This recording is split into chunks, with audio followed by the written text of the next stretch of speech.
नमस्कार विद्यार्थी मित्रांनो, प्रकरण नंबर 7 अरण्य लिपी या पाठाखाली जो स्वाध्याय आलेला आहे त्या स्वाध्यायाची प्रश्नोत्तरे आपण आजच्या व्हिडिओमध्ये पाहणार आहोत। चला तर सुरू करूया अरण्य लिपी या पाठाखालील प्रश्नोत्तरे।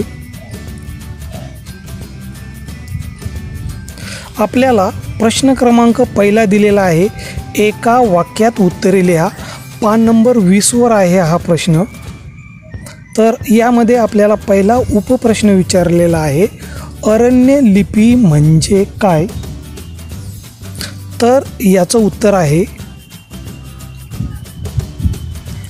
जंगलात सगळीकडे विखुरलेल्या जंगली प्राण्यांच्या खानाखुणांना अरण्य लिपी म्हणतात।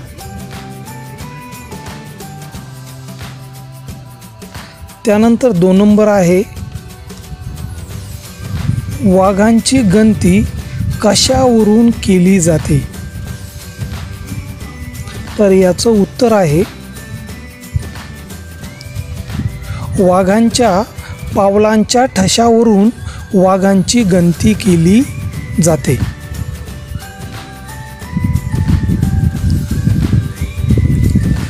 तीन नंबर आहे, जंगलात कोणते प्राणी धोक्याची सूचना देतात? तर या उपप्रश्नाचं उत्तर आहे, जंगलात हरिण, सांभर, काळवीट हे प्राणी धोक्याची सूचना देतात।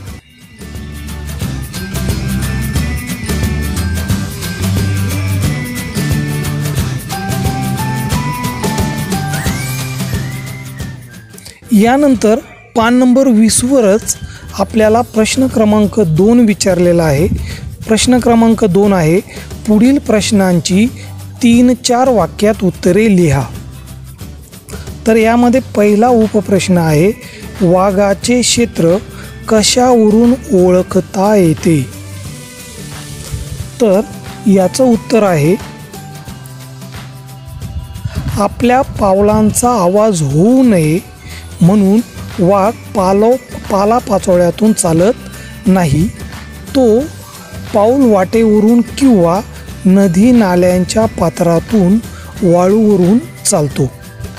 अशा पाऊलवाटा किंवा नदी नाल्यातील ओली वाळू तपासावी, त्या मातीत वाघाचे पाऊल ठसे आढळतात, त्यावरून वाघाचे क्षेत्र ओळखता येते।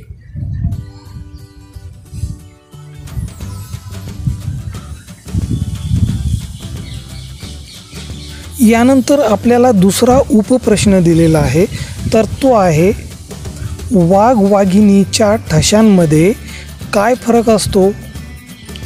तर याचं उत्तर आहे,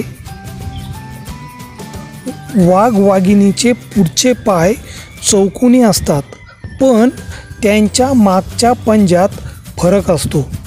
वाघाचे मागचे पंजे चौकोनी असतात, तर वाघिणीचे मागचे पंजे आयताकृती असतात।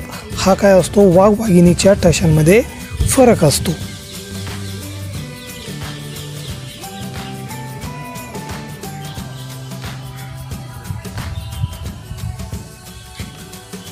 यामधला तिसरा उपप्रश्न दिलेला आहे, शिकार झालेला प्राणी कोणता होता हे कशावरून ओळखता येते? तर याचं उत्तर आहे, काही प्राण्यांच्या विष्ठेत शिकार केलेल्या प्राण्यांचे न पचलेले भाग जसे केस, नखे व हाडे आढळतात। या न पचलेल्या भागांचे निरीक्षण केले की शिकार झालेला प्राणी कोणता होता हे ओळखता येते।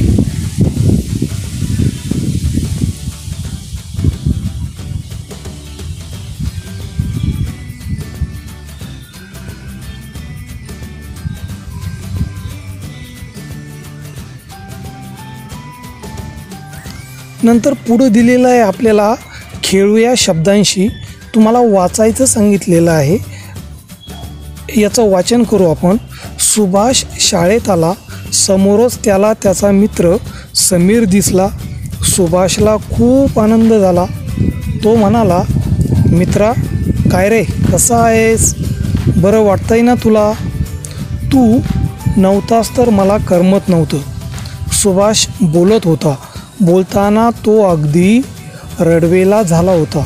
समीरने त्याच्या खांद्यावर हात ठेवला व त्याने सांगायला सुरुवात केली.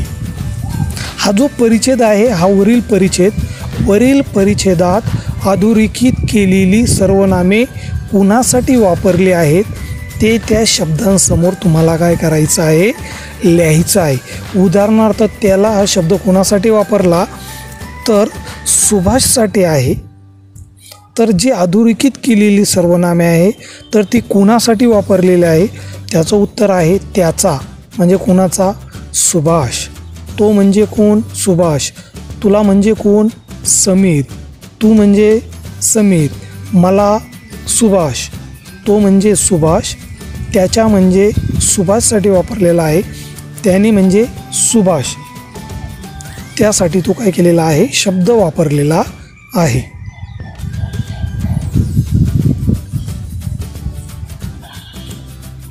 यानंतर पान नंबर 21 आपल्याला दिलेला आहे प्रश्न. पुढे काही वाक्ये दिली आहेत, त्यातील नामे ओळखून त्यासाठी योग्य ती सर्वनामे वापरा. ही जी गाळलेली जागा आहे यामध्ये नाम आलेलं आहे आणि त्या नामासाठी सर्वनाम कोणतं वापरायचं ते आपल्याला काय करायचं आहे, या ठिकाणी या टिंबमध्ये लिहायचं आहे, गाळलेल्या जागेत लिहायचं आहे. तर याचं उत्तर आहे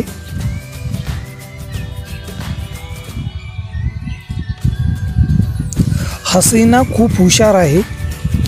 ती रोज शाळेत जाते. नाम आहे हसीना, तर त्यासाठी वापरलं सर्वनाम ती. पक्षी उडत उडत लांब गेले, ते दिसेनासे झाले. कोण? पक्षी. नाम आहे पक्षी आणि त्यासाठी सर्वनाम वापरलं ते. बाई मुलांना खाऊ वाटत होत्या. नाम आहे बाई आणि त्यांच्यासाठी सर्वनाम वापरलं त्या. मुलांशी गप्पा मारत होत्या त्या. भाऊ घरात गेला, त्याला काही सुचेना, तर नाम आहे भाऊ आणि सर्वनाम वापरलेले त्यासाठी त्याला.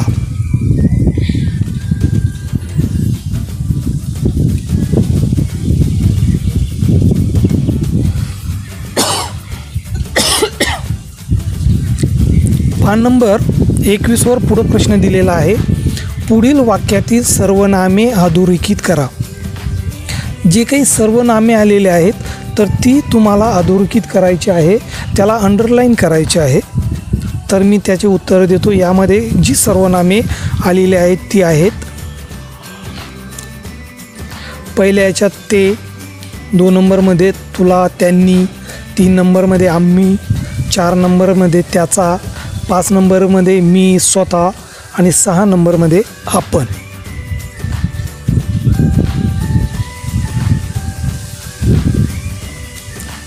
पान नंबर 21 प्रश्न क्रमांक 11 आलेला आहे.